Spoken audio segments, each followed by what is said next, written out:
সরকারি চাকরির সব গ্রেডে কোটার যৌক্তিক সংস্কার করে সংসদে আইন পাশের দাবিতে আজ দেশব্যাপী গণপদযাত্রা করবেন আন্দোলনরত শিক্ষার্থীরা। একই সঙ্গে তারা রাষ্ট্রপতি মোহাম্মদ শাহাবুদ্দিন বরাবর স্মারকলিপি দেবেন।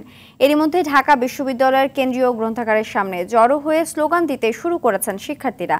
দাবি না মানা পর্যন্ত আন্দোলন চালিয়ে যাওয়ার কথা জানিয়েছেন তারা। এদিকে রাজশাহী, কুষ্টিয়া সহ দেশের বিভিন্ন স্থানে বিশ্ববিদ্যালয়ের শিক্ষার্থীরা নিজ নিজ জেলা প্রশাসন কার্যালয় অভিমুখে গণপদযাত্রা শুরু করেছে।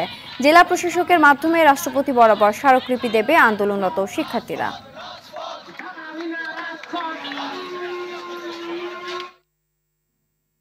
দর্শক, এই মুহূর্তে ঢাকা বিশ্ববিদ্যালয় এলাকা থেকে সরাসরি যোগ দিচ্ছেন সহকর্মী নাজিব ফরাইজি।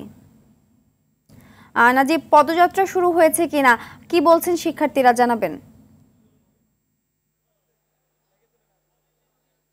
এই কোটা সংস্কারের দাবিতে আন্দোলনরত শিক্ষার্থীরা জড়ো হয়েছে। তাদের 11টা থেকে তাদের এই কর্মসূচি শুরু হয়েছে। তো 11টার আগে থেকেই হাজার হাজার শিক্ষার্থী কিন্তু ঢাকা বিশ্ববিদ্যালয়ের এই কেন্দ্রীয় লাইব্রেরির সামনে জড়ো হতে শুরু করেছিলেন। এর ঢাকা বিশ্ববিদ্যালয়ের কলা ভবনের সামনে থেকে শুরু করে বিভিন্ন স্থানে ছড়িয়ে পড়েছে। আমরা ইতিমধ্যেই দেখেছি যে অন্যান্য বিশ্ববিদ্যালয় থেকেও অনেক শিক্ষার্থী এই আন্দোলনে এসে এখানে একত্র হয়েছেন। কিছুক্ষণ আগে জগন্নাথ বিশ্ববিদ্যালয় থেকে একটি বিশাল মিছিল নিয়ে শিক্ষার্থীরা এসে এখানে জড়ো হয়েছেন। আমরা কিছুক্ষণ আগে একজনকে পেয়েছি যারা জাহাঙ্গীরনগর বিশ্ববিদ্যালয় থেকে এসেছেন।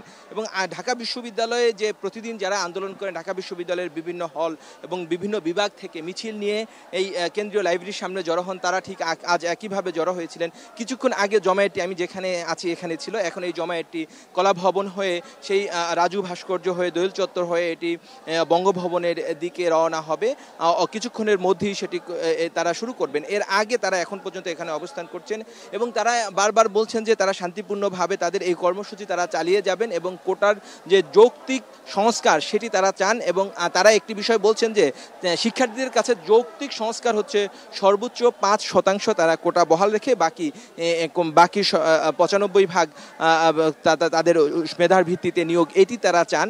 এবং তারা বলছেন যে যতক্ষণ পর্যন্ত না তাদের দাবি মেনে নেওয়া না হয় ততক্ষণ পর্যন্ত তারা আন্দোলন চালিয়ে যাবেন এবং তারা এই আন্দোলন থেকে পিছু হটবেন না। যদিও তারা সরকারকে, নির্বাহী বিভাগ অর্থাৎ সরকারের কাছ থেকে এখনও তারা বারবার প্রত্যাশা করছেন যে সরকার তাদের এই যৌক্তিক দাবি মেনে নেওয়ার বিষয়ে তারা আশ্বাস দিবেন। যদিও সরকারের পক্ষ থেকে তারা এখনও সে ধরনের আশ্বাস পাননি বলে তারা আমাদেরকে জানিয়েছেন। এবং শুধু আশ্বাস নয়, তারা সরকারের সর্বোচ্চ পর্যায় থেকে তারা এ ব্যাপারে একটি আশ্বাস চান এবং এই আশ্বাসের পরই তারা হয়তো এখান থেকে আন্দোলন থেকে তারা পিছু হটবেন বা আন্দোলন তারা শেষ করবেন। তার আগ পর্যন্ত তারা আন্দোলন চালিয়ে যাবেন, এটি শিক্ষার্থীরা আমাদেরকে জানিয়েছেন। সিনথিয়া।